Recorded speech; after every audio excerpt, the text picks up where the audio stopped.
The 1980s gave us a mix of unforgettable films and some truly questionable performances. Some actors delivered cringe-worthy lines with accents that could make anyone wince. Others found themselves in scenes that felt completely out of place, leaving audiences scratching their heads. The decade also saw musicians stepping into acting roles, often with results that made you wonder if they were just looking for a quick paycheck, rather than a genuine passion for the craft. While good acting can sometimes be subjective, the truly bad performances are glaringly obvious. You can't help but be drawn in by the sheer awkwardness of their delivery or the lack of chemistry with their co-stars. Even some of the biggest names in Hollywood stumbled during this time, turning in performances that are now considered legendary for all the wrong reasons. The charm of these actors lies in their ability to entertain us, even if it wasn't through the quality of their acting. Despite his iconic roles in films like The Breakfast Club and St. Elmo's Fire, Judd Nelson's career has been marked by a struggle to find consistent success in other projects. In The Breakfast Club, he played John Bender, the rebellious teenager who became a symbol of the 1980s youth culture.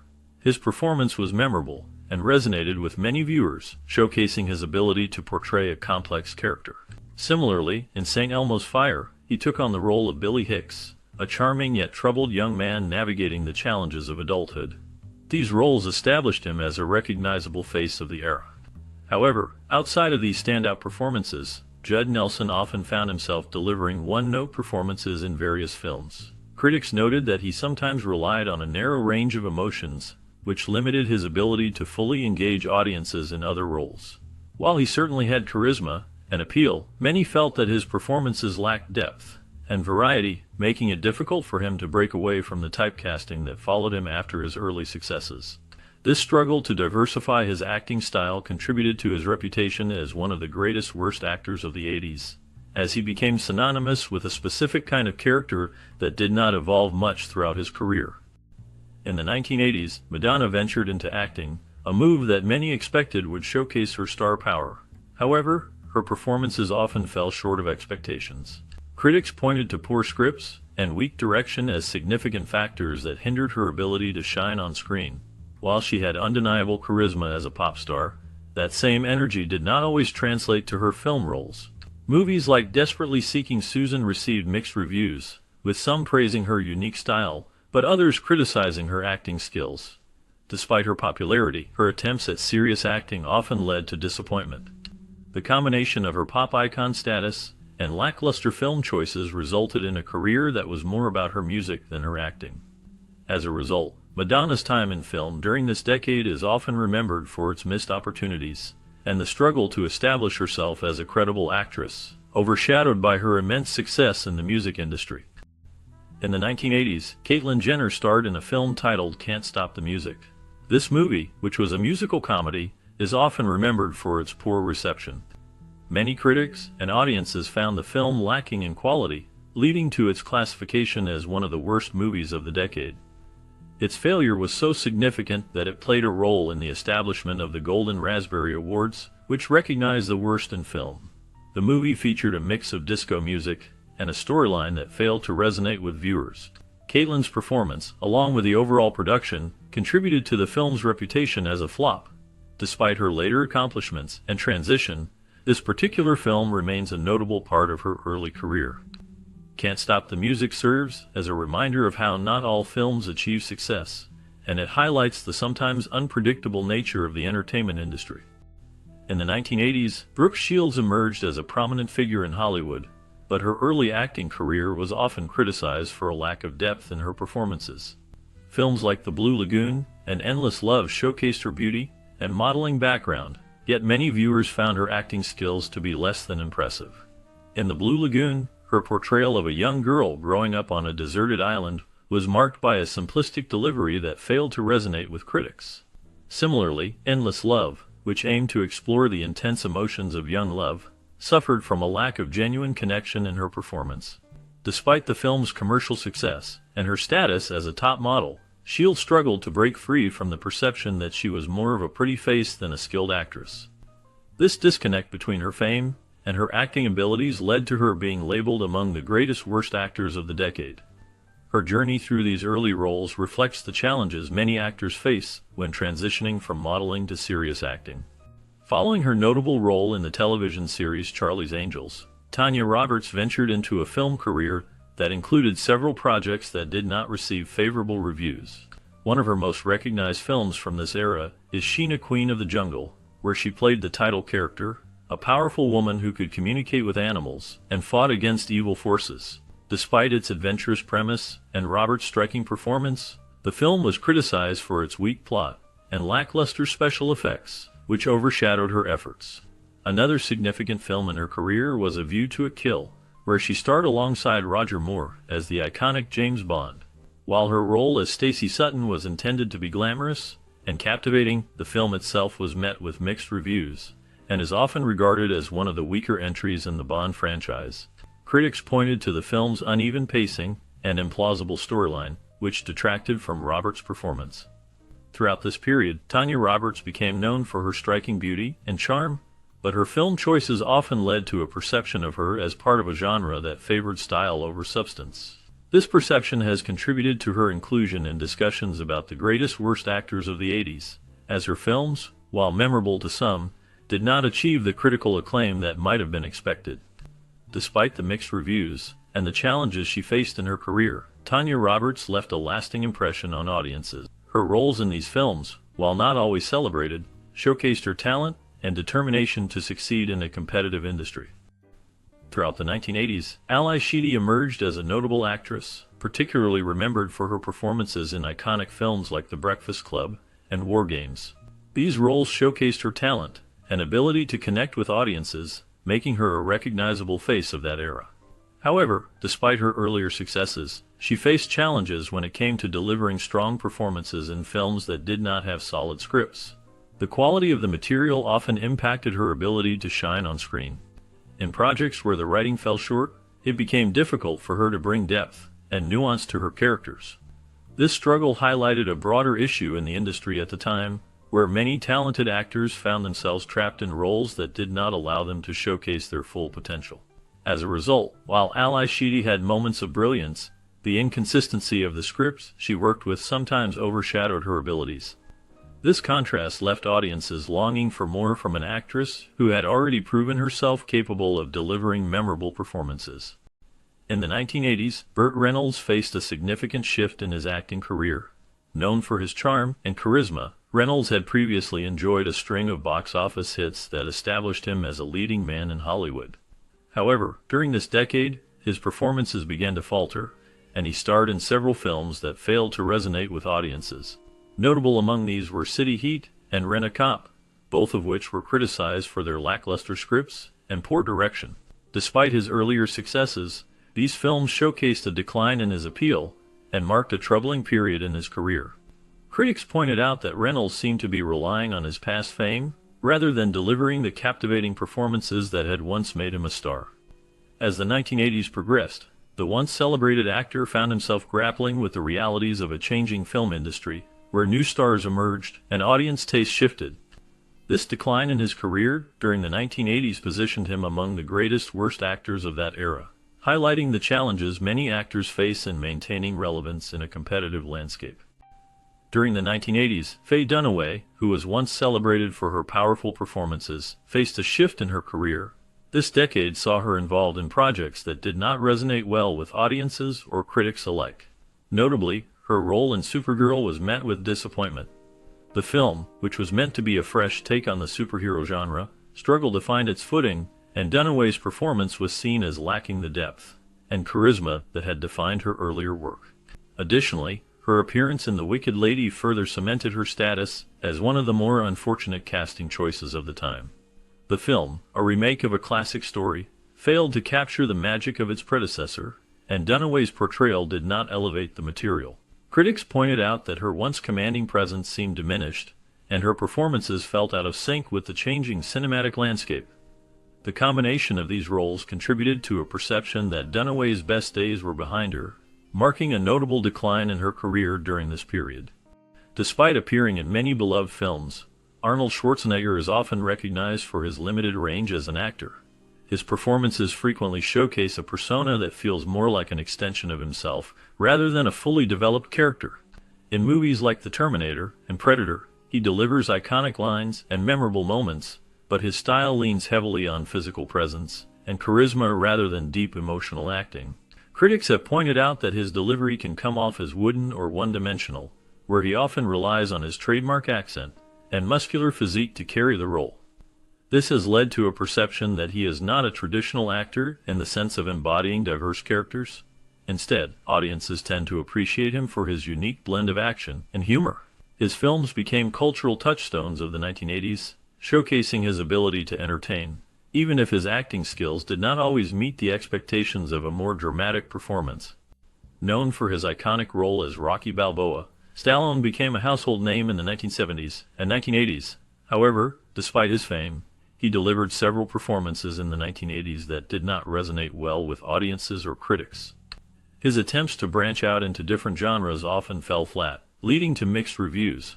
Films like Rambo: First Blood Part 2 and Rocky IV showcased his physicality, but were criticized for their shallow plots and wooden acting. His portrayal of characters in these films sometimes lacked depth, leading to a perception of him as a one-dimensional actor. Stallone's performances during this decade earned him multiple Golden Raspberry Awards, which celebrate the worst in film. These awards highlighted the disconnect between his star power and the quality of some of his work. Despite the critical backlash, Stallone's charisma and dedication to his roles kept him in the public eye.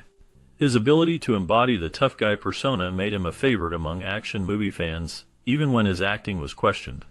This complex legacy of being both celebrated and criticized is part of what makes Stallone a fascinating figure in the world of cinema. In the 1980s, Bo Derek became a notable figure in Hollywood, especially after her breakout role in the film 10. This movie was a significant success, showcasing her as a sex symbol and earning her widespread recognition. However, her subsequent films, particularly Tarzan the Ape Man and Bolero, received harsh criticism from both audiences and critics alike. These films did not capture the same charm or appeal that 10 had.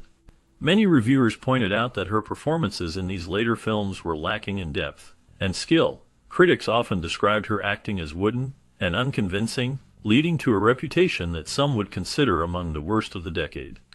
While she became a pop culture icon, the quality of her performances in the 1980s left much to be desired, overshadowing her earlier successes. Despite the backlash, Bo Derek's image and presence in the industry remained impactful, even as her acting abilities drew significant scrutiny. In the 1980s, John Travolta faced significant challenges in his acting career. After the massive success of films like Saturday Night Fever and Grease, expectations were high for his follow-up projects. However, Travolta's performances during this decade did not meet those expectations. Films such as Staying Alive, a sequel to Saturday Night Fever, showcased his struggle to recapture the magic of his earlier hits.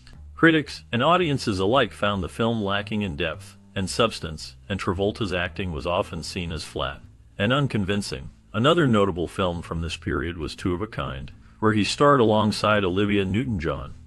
Despite the star power, the movie failed to resonate with viewers and was criticized for its weak script and lackluster performances. Travolta's attempts to reinvent himself and maintain his status as a leading man were met with mixed reviews, and many began to question his talent. The 1980s were a tough time for Travolta, as he struggled to find roles that could bring back the acclaim he once enjoyed. This era marked a significant downturn in his career, as he grappled with the pressures of fame and the challenge of evolving as an actor. Travolta's work during this time is often remembered as a low point, highlighting the difficulties many actors face in trying to stay relevant in Hollywood. Chevy Chase became a household name in the 1980s, known for his comedic roles and charming persona. However, he faced criticism for his performances, often seen as playing a version of himself rather than fully embodying different characters. Critics pointed out that his lack of range and depth made many of his performances feel repetitive. While he starred in popular films like National Lampoon's Vacation and Caddyshack, audiences began to notice a pattern in his acting style. Chase's signature blend of sarcasm and wit was entertaining, but it often overshadowed the need for character development. Many felt that he relied heavily on his established persona, which limited his ability to explore diverse roles. This perception of him as a one-dimensional actor led to mixed reviews from critics and audiences alike. Despite his stardom and comedic success, the debate over his acting skills continues, leaving a lasting impression on the legacy of 80s cinema. Newton-John's acting career in the 1980s faced significant challenges, particularly with two films that are often remembered for their lack of success. The first was Xanadu, released in 1980, which combined music, dance, and fantasy. Despite its ambitious concept and the presence of popular songs, the film was met with harsh criticism and is frequently cited as a failure. This led to Olivia receiving a nomination for a Golden Raspberry Award, commonly known as a Razzie, which recognizes the worst in film. Following this, she starred in Two of a Kind in 1983 alongside John Travolta. Although the pairing of these two talented actors generated some excitement, the movie struggled to connect with audiences and critics alike. The film's plot and execution fell flat, resulting in another Razzie nomination for Newton-John. These experiences marked a tough period in her acting career, overshadowing her earlier successes and musical achievements. Nevertheless, Olivia Newton-John remains a beloved figure in entertainment, known for her incredible voice and contributions to music, even if her film roles in the 80s did not achieve the same acclaim. Brigitte Nielsen is a figure often remembered for her notable presence in 1980s cinema, though her acting skills have been frequently criticized. She gained fame for her roles in films such as Red Sonja, where she portrayed a fierce warrior, but many viewers felt her performance lacked depth and nuance. In Rocky IV, she played the character of Ludmilla, the love interest of Ivan Drago, but her acting did not resonate with audiences in the way that other performances from the franchise did. Another notable film, Cobra, featured her alongside Sylvester Stallone, who was not only her co-star but also her husband at the time. Despite the star power of Stallone, Nielsen's performance was often overshadowed by the film's action and Stallone's larger-than-life presence. After her highly publicized divorce from Stallone, Nielsen's career began to fade, and she struggled to find significant roles in Hollywood. Her acting abilities were often called into question, leading her to be remembered more for her glamorous image and personal life than for her contributions to film. While Patrick Swayze is often remembered for his iconic role in Dirty Dancing, his film career had its ups and downs. Swayze's performance in Dirty Dancing showcased his charm and dance skills, making him a household name. However, he also starred in films like Roadhouse and Next of Kin, where his acting was criticized as wooden and lacking depth. These performances did not resonate with audiences in the same way, leading to mixed reviews and even Razzie nominations, which recognized the worst in film. Despite his undeniable charisma and physicality, some critics found his acting style in these films to be unconvincing. This contrast between his standout role in Dirty Dancing and his performances in other films highlights the complexities of his career. Swayze's legacy remains a mix of celebrated moments and critiques, demonstrating the unpredictable nature of Hollywood stardom. After the success of The Exorcist, Linda Blair found herself in a challenging position in the 1980s. Her career took a different turn as she starred in a series of exploitation horror films that did not resonate well with critics or audiences. Movies like Hell Night and Savage Streets showcased her in roles that often relied on shock value rather than strong performances. In Hell Night, she played a college student who, along with her friends, faces terrifying events in a haunted house.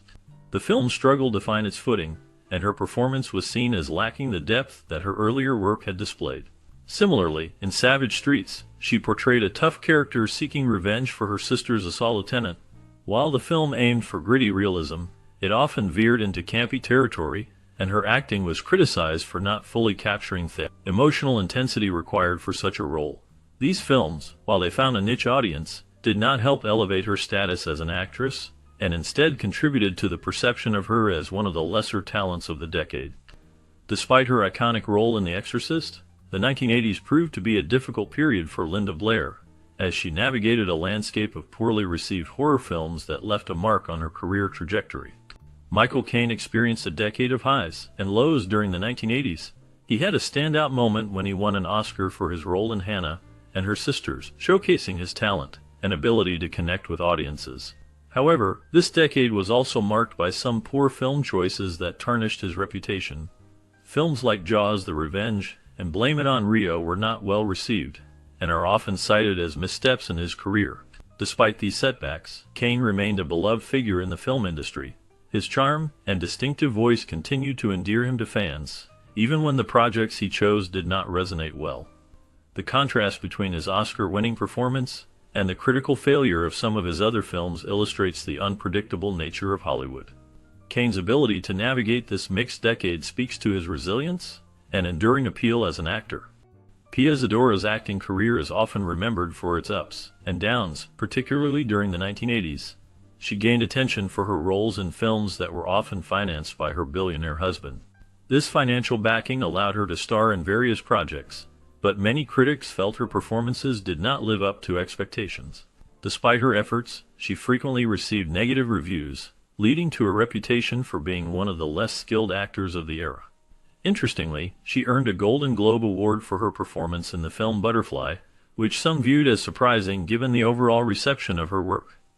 However, this recognition was overshadowed by her receiving a Razzie Award, which is given to recognize the worst in film. This duality of acclaim and criticism highlights the peculiarities of her career, where she could achieve notable awards while simultaneously being labeled as one of the worst actors of the decade. Pia Zadora's legacy remains a fascinating example of the complexities of fame in Hollywood. Keanu Reeves gained fame in the late 1980s with his role in Bill and Ted's Excellent Adventure. This film showcased his charm and comedic talent, making him a beloved figure among fans. His portrayal of Ted Logan was well received, and many saw him as a promising young actor. However, as his career progressed, he faced criticism for delivering repetitive performances in various films. While Reeves had moments of brilliance, some critics noted that he often relied on a similar style across different roles, which led to a perception of limited range. This pattern became evident in his subsequent projects, where the uniqueness of his earlier work seemed to fade. Despite this, Reeves maintained a loyal fan base who appreciated his laid-back demeanor and on-screen presence. His journey through the 80s was marked by a mix of success and challenges, ultimately shaping the trajectory of his career in the years to come.